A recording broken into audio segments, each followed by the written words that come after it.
Yo, what is good, guys? We got the last video for UFC 298. UFC 298 ceremonial weigh-in recap. We're going to be recapping all of the weigh-in results and the face-offs. We're going to be making last-minute picks and basically judging our final predictions off of the face-offs.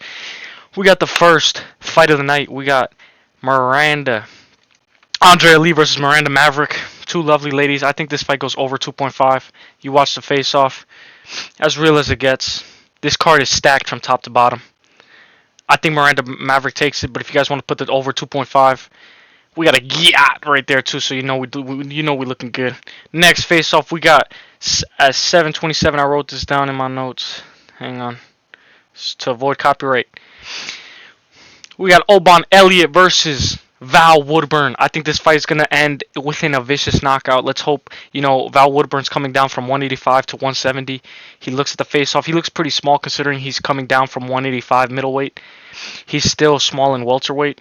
I think Oban Elliott takes this. I think he takes this by second round TKO.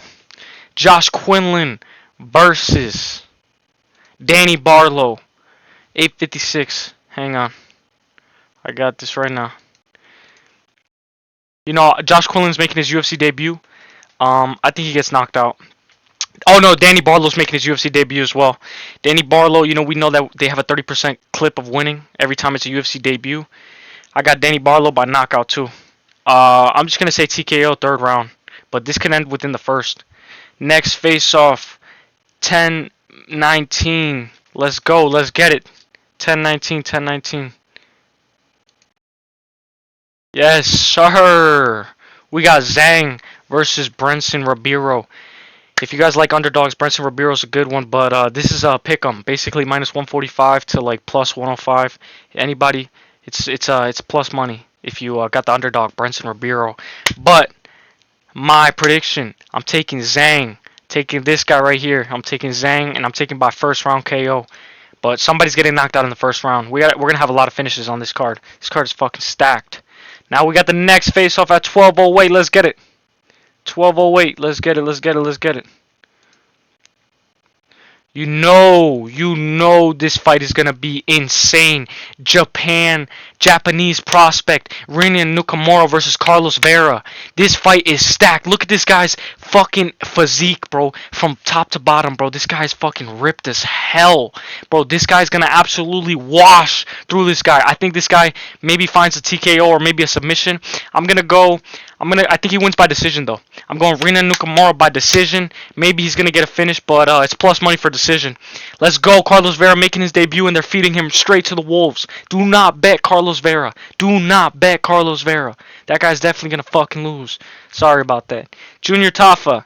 All right, we got it. 13:30, 13:30, 13:30. Now, this is a fight that just switched today. One of the shortest short notice replacement fights that I've heard of. We got Marcos Rodrigo de Lima. He was supposed to fight Justin Tafa, but now there was an injury, so Junior Tafa steps up and he takes on Marcos Rodrigo de Lima.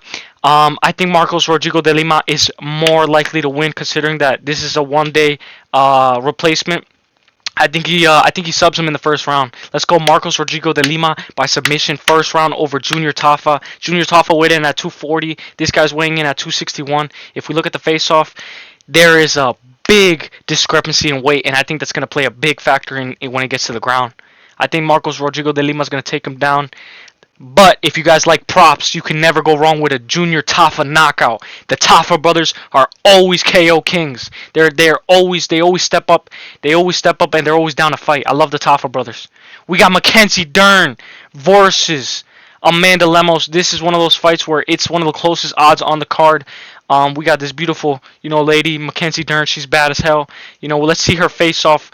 We got her against Amanda Lemos. I think Mackenzie Dern is an underdog considering she lost to Jessica Andrade by knockout and she had 0 fight IQ. But I think somebody's going to get finished under 2.5. And I'm going Mackenzie Dern. I don't know what's influencing my pick, but this is a pick flip. You know what I'm saying? This is a pick flip. Mackenzie Dern against Amanda Lemos. Amanda Lemos is 36 years old. She looks strong. Let's just look at this face-off.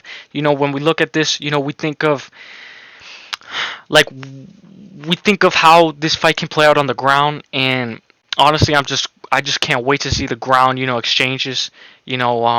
Massive fan of Mackenzie Dern. Definitely not because of her fight style, but a massive fan of Mackenzie Dern. We got this face off.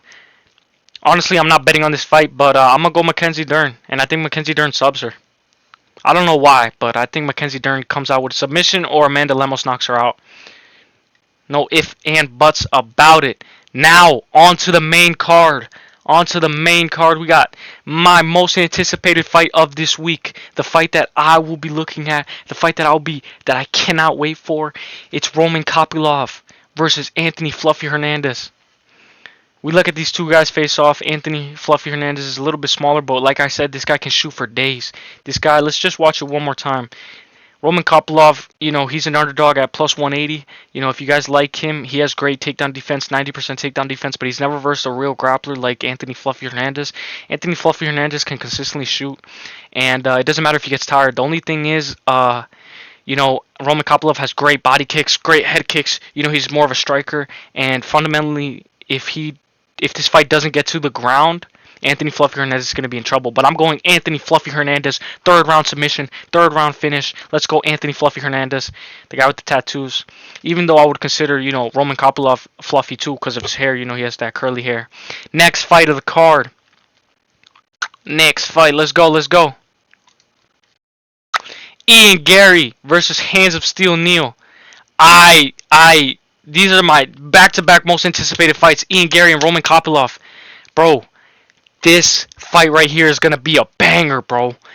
I think Jeff Neal's going to knock him out. I think he's going to knock out Ian Gary. I'm going Jeff Neal by KO. Actually, you know what? No. We're making a pick flip. I'm going Ian Gary by decision. Ian Gary by decision. He's not knocking out Jeff Neal. I don't think he's knocking out Jeff Neal, but Ian Gary by decision is the play, and I believe it's plus money. Check the props on that. We got the third main event, the third fight on the main card. Merab Dvalishvili versus Henry Cejudo. You guys look at this fight. What do you guys think? You guys just think this goes over 2.5. Most definitely goes over 2.5. If you guys look at the props, over 2.5 is pretty good props. Look at these guys. These guys are ready to go. These guys are ready to throw down. We got Henry's yell. He goes, they're exchanging words. These guys are ready. It's either Henry KO plus on the plus money or Merab Dvalishvili on the plus money by decision. Go Merab Dvalishvili by decision. Merab by decision is the way. Let's go. Merab by decision. That's what I got. But I wouldn't be surprised if my boy Henry Cejudo lands a crazy knee and ends up cutting Merab, and Merab ends up having to play catch-up. I'm going Merab by decision. Look at the props. It's plus money, guys. So you can never go wrong with Merab. He's one of the locks of the weeks. Co-main event of the evening. Robert Whittaker versus Borrachina, the eraser, Paulo Costa. Let's look at this. Paulo Costa looking jacked, strong and jacket. He's from Brazil. Obviously, he's on that secret juice. Just look at this guy, man. This guy is crazy, bro. 15 minutes benefits Paulo way more than it benefits Whittaker. Paulo is the type of guy who gasses when it's a 5-round fight. We've seen him against Marvin Vettori. He pulls out his secret juice. This guy's ready. He's more of a class act. We got Joe Rogan laughing in the background. He got the ladies laughing in the background. This guy is one of the funniest MMA trolls on Twitter. If you guys are really looking for plus money, you can never go wrong with a Paulo Costa knockout. But just Paulo Costa, like I said in my first prediction video, he has a terrible time at following and cutting off his opponent and cutting off the cage. And I think I'm going Bobby Knuckles. But let's just look at this face-off. Let's just see, when I see these face-offs, I like to see everything. I like to see the reactions, the facial expressions. I like to see who looks away first. We look at this. Bobby Knuckles looks cut. Obviously, he got dropped by DDP, but I don't think Costa catches him. Costa's playing the little game where he moves his head side to side. I'm going Bobby Knuckles by decision, plus money. But you can never go wrong with a Paulo Costa knockout. Main event of the evening: Volkanovski versus Topuria. Let's look at this one good last time. When you look at this fight, you know this fight is not going the distance. But if you look at the odds, over 4.5 is plus money, but what I would like to say is under 3.5, or you could go fight does not go the distance. What I'm going is I'm going Volk at he's minus 120. I was gonna say plus money because this might be the last time that Topuria might be plus money, but I'm going Volk at even money. You can never go wrong. And the reason why I'm going Volk, considering that I was picking Topuria, let's just look at it one more time. This is one of the hardest fights to decide. It's either Volk by decision or Topuria by KO.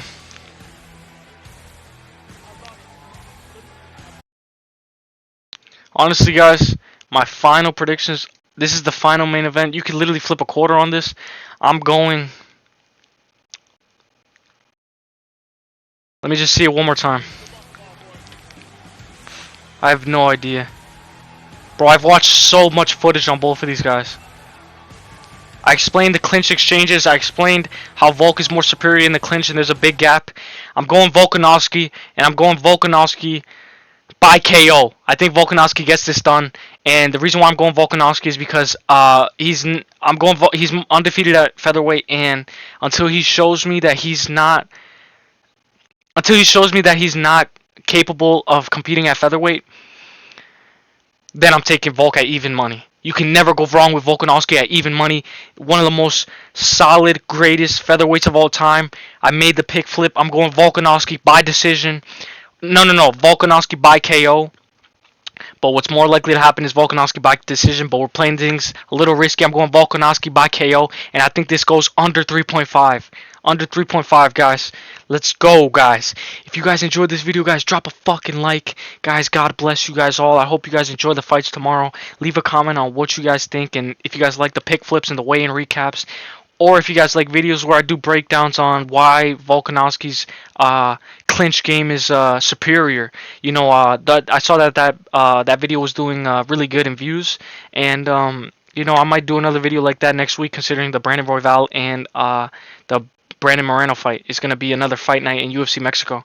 And Yair versus Brian Ortega. So we are blessed with fights after fights after fights. I believe we have 9 straight weeks of fights. We're blessed, guys. I hope you guys enjoyed this video, guys. Drop a like, guys. Subscribe.